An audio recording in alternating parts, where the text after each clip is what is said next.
जय Shri Radhe friends, welcome back my YouTube channel. कैसे हैं आप सब? आशा करती हूँ आप सब बहुत अच्छे होंगे और अपनी लाइफ में मस्त होंगे।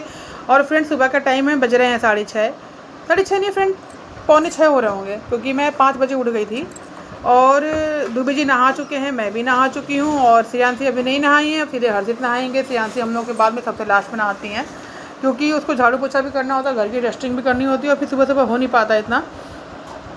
और मैं जा रही हूँ आज कोफ्ते बनाने, सो मैं टमाटर और मिर्चा लेकर के आ गई हूँ फ्रिज से, क्योंकि उसको मुझे काट करके देना है 2 बजे को मिक्सी में घुमाने के लिए। ये देखिए, कद्दू कस करके मैंने लौकी बॉयल होने के लिए रखी थी, वही मैं आप लोगों को दिखा रही थी। आप लोगों को तो पता ही है कि हमारा नया ट्राइपॉड आया है, जो कि आप लोग के प्यार से ही आया है। प्यार से मतलब मेरा ये है कि मुझे यूट्यूब मुझे आप लोग देखते हो, मेरे व्यूज़ बढ़ते हैं, मुझे आप लोगों ने फॉलो कर रखा है, तो मेरे मन में ये है कि हाँ, मैं एक बड़ी यूट्यूबर बनूँगी और आप लोगों के साथ ये जो हमारी जर्नी है काफ़ी लंबी चलेगी। तो यही है। और इधर मैं बर्तन भी धुलती जा रही थी, कुछ काम भी करती जा रही थी। मेरी हैबिट में है ये, आप देख सकते हैं मेरे सारे कपड़े गीले हो जाते हैं, क्योंकि जो हमारा किचन का सिंक है ना, उसका सिंक जो छोटा है, और पानी के आप कितना भी फ्लो कम होगा टैप का, लेकिन उसके बाद भी आपके ऊपर पानी के छिट्टे पड़ ही जाएंगे, गीले हो जाओगे आप। और लौकी निकाल दी है मैंने कटोरे में, उसमें डाल दिया है बेसन और हरी मिर्च और सारे बेसिक मसाले डाल करके मैं इसको फेंट लूँगी नमक डाल के। और कड़ू तेल का जो पैकेट है, मैं इसमें पैकेट से डालती हूँ, डिब्बा नहीं है, एक सरसों का तेल का डिब्बा 2 बजे लाए थे, यानी कि ये बोतल लेकर के आए थे, फिर मैंने इसमें वही डालना शुरू कर दिया। और टाइम ही नहीं मिला सुबह से कि मैं 1 गिलास पानी पी लूँ। मुझे खाली पेट की दवाई खानी होती है एसिडिटी की, तो वो मैं खाती हूँ। और हर्षित यहाँ से आया था चाकू लेने के लिए, आई थिंक चाकू ही था, ये कुछ ऐसा ही कुछ लेने आया था यहाँ से, या चम्मच लेने आया होगा। और इधर मैं फेंट रही हूँ कोफ्ते के लिए बेसन और लौकी। एक्चुअली मैं हाथ का इस्तेमाल कम करती हूँ, मैं बेसन का ज़्यादा इस्तेमाल करती हूँ किसी भी चीज़ में। हाँ सॉरी फ्रेंड, स्पून कलछुल कुछ भी हो, लेकिन हाथ का इस्तेमाल मैं कम करती हूँ। अगर मेरा बस चले तो मैं आटा सानने में भी हाथ का इस्तेमाल ना करूँ बट मजबूरी है, ऐसा हो नहीं सकता। खैर, अब तो सुना है मैंने कि आटा गूंदने वाली मशीन भी आ रही है, लेकिन अब अगर इतना भी आ गया तो जो हम लोग मोटे हैं ना, वो मोटे से और भी मोटे हो जाएंगे। तो इसी वजह से हमारे लिए ठीक नहीं है वो, उन लोगों के लिए ठीक है जो लोग बहुत बीमार हैं, जिनके घर में काफ़ी फैसिलिटीज़ हैं, नौकर चाकर लगे हुए हैं। लेकिन अगर अपनी हेल्थ सही रखनी है तो थोड़ा बहुत तो भाई परिश्रम करना ही पड़ेगा, ऐसे नहीं चल सकता। मुझे तो लगता है कि अगर मैंने ये भी छोड़ दिया तो मैं और भी मोटी हो जाऊँगी।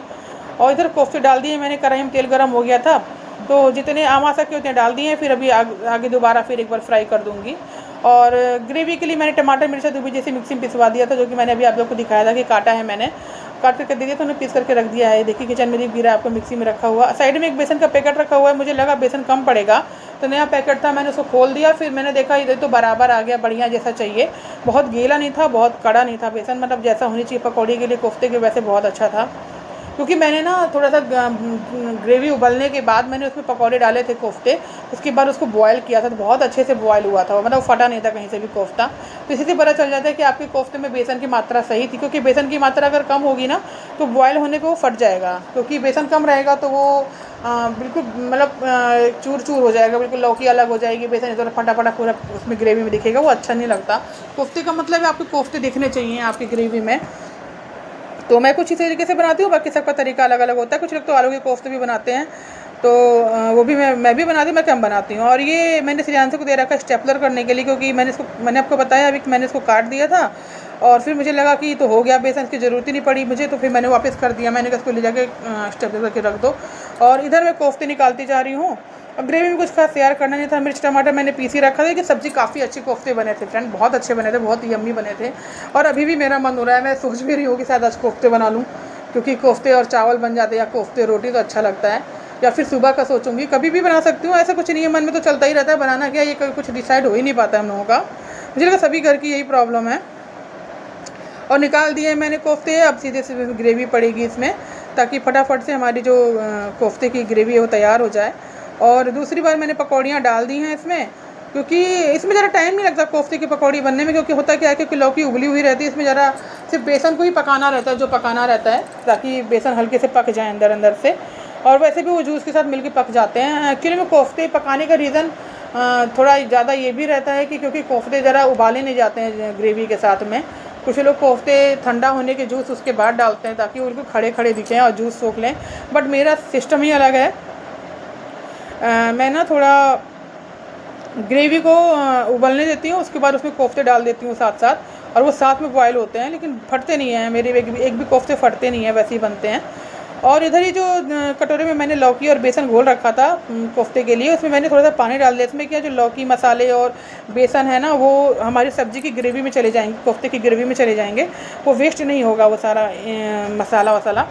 तो इसी वजह से। और इधर तेल में मैंने अभी टमाटर और मिर्चा डाल दिया है इसमें, वो पकौड़े में अभी तल रही हूँ, सॉरी फ्रेंड। और इधर मैं ना सब्ज़ी मसाला खाली कर रही हूँ, मुझे लगा सब्ज़ी मसाला ख़त्म हो गया है।